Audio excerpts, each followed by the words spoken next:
Continuing our visits at spring training in Peoria, Padres spring training, and really happy to be joined by Padres reliever Jason Adam joining us. And all I remember about last year is one of our Friar Friday interviews was with Jason Adam, and I remember it was my favorite one, like of the whole year. It's fun to get to catch up with you again. What are you working on this spring? What does Jason Adam work on? Somebody who hardly ever allows a base runner. Sorry about that, but I mean, it really is crazy. Come on. No. I'm very thankful for how last year went, but this year's I've actually had a lot to work on. I think I came in feeling great, and then I had a few good outings, like result wise, but I knew I wasn't quite right. So I've been working on just getting that feel back for it. When you're right, it just feels like a slingshot. It feels easy. Yeah. So I was chasing that, and now within the last few days, I've been feeling that more. So now I can shift from that whole process into more just now as season's 8 days away. I can just focus on trying to execute pitches and competing. Talk a little bit about that, because I saw the first 3 outings where the results were anything that anybody would want. But speak to the mindset of knowing in the moment that you're getting these outs and you're getting the results, but you just know that something isn't right. And so you're also attacking that while you're getting good results. So how do you convince yourself at that point there's still work to be done here? Yeah, that's something I've learned a lot about just in the last few years of my career. Of like, if you hang your hat on the results, it may work for a little, but there's a lot of days you go out there, you can punch out the side with bad mechanics and bad pitches. And so if you're evaluating your day on the results, oh yeah, it was a great day. And then you're going to go out and do that the next time. And maybe it works that time, or maybe you give up a grand slam, Right. So especially in spring training, I try to really evaluate the process. How was my body moving? How are the pitches coming out of I'm big on how it feels coming out of my hand, because it starts ground up. Like if my feet are right, my legs are right, my hips, it goes up, and it results in the ball feeling clean off the fingertips. And I wasn't feeling that. So do you know if it's not coming out of your hand well, that something below from your waist down is not working properly? Exactly. So then it's just a game of, all right, what is it?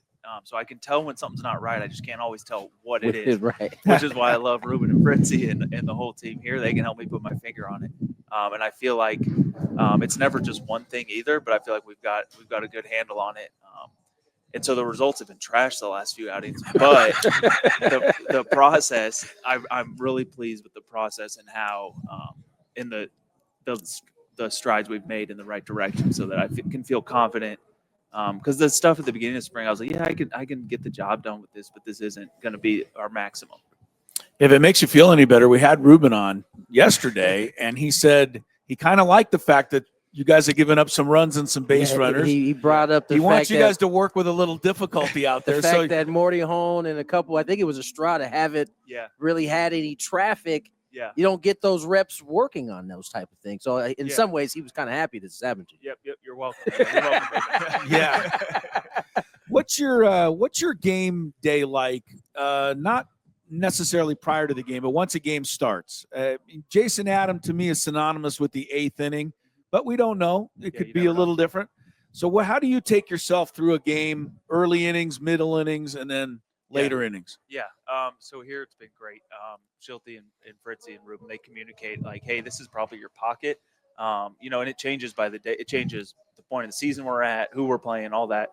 But say my pocket's like, hey, you're going to be 7th or 8th when this group comes up. Okay. And so I just prepare around that. So I can watch the game around the 4th inning. I start getting the body moving.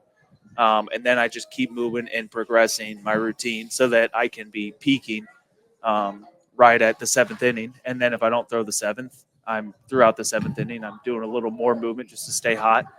And part of the movement too, it just gets you in the frame of mind. Once you start moving and prepping, you're like, all right, it's game time. Because the first 4 innings, you're watching the game, but it's laid back. And are you in the bullpen first 4 innings, or do you like to be in the dugout and then go out? Or no, I'm in the bullpen. Okay. Yeah. I mean, it's just I love it out there. It's, I'm sure there's some great banter going on. Yeah, these guys are. I don't want to miss out on that. That's a fraternity that only they are allowed to be a part of. Right? I always found myself so fascinated by the pitchers, the teams that I've been on, because their group is it's just different, man. Yeah. They get along completely different than I think the rest of the guys do, and I've always been fascinated.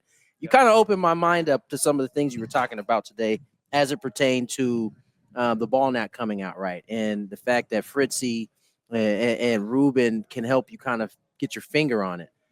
How has that changed over the past, really since when you first came into the league?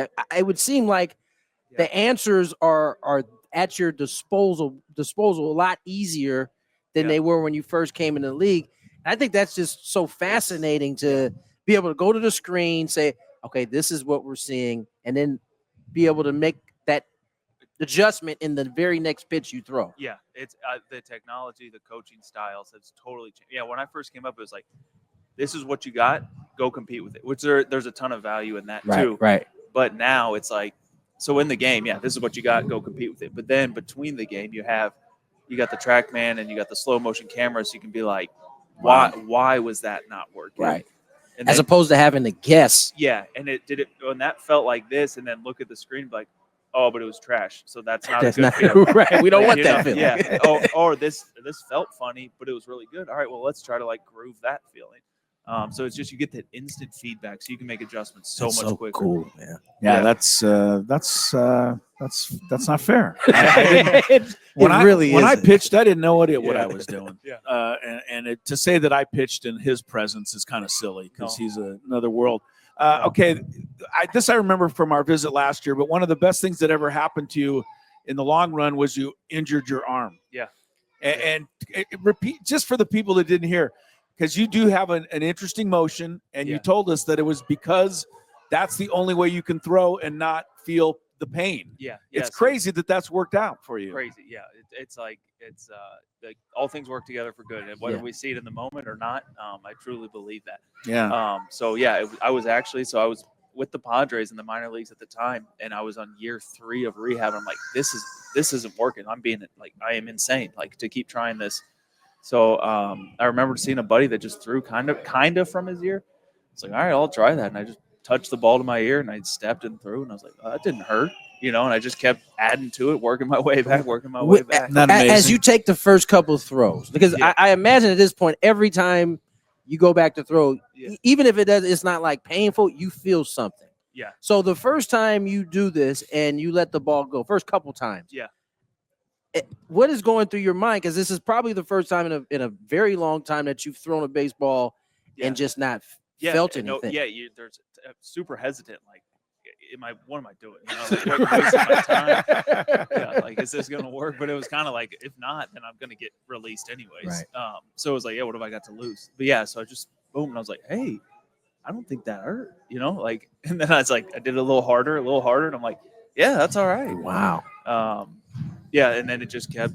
So then the unintended consequences, it made my ball spin tighter. It made my pitches better, and it made me a little deceptive. So yeah, I was just trying to survive, and it ended up helping me thrive. Well, we always enjoy catching up with you, man. You have been a pleasure so far this spring, and I always enjoy getting a chance to spend some time with you, man. You got a great kind of energy about you, man. Thank you. And I don't mean to make you feel uncomfortable, but I appreciate you because 8th inning, if I have to hit the restroom at home, I know the inning's clean. No. Not going to miss anything. No. Not going to miss anything. Jason, we appreciate your time, man. Thanks for spending. Thank you. Appreciate y'all.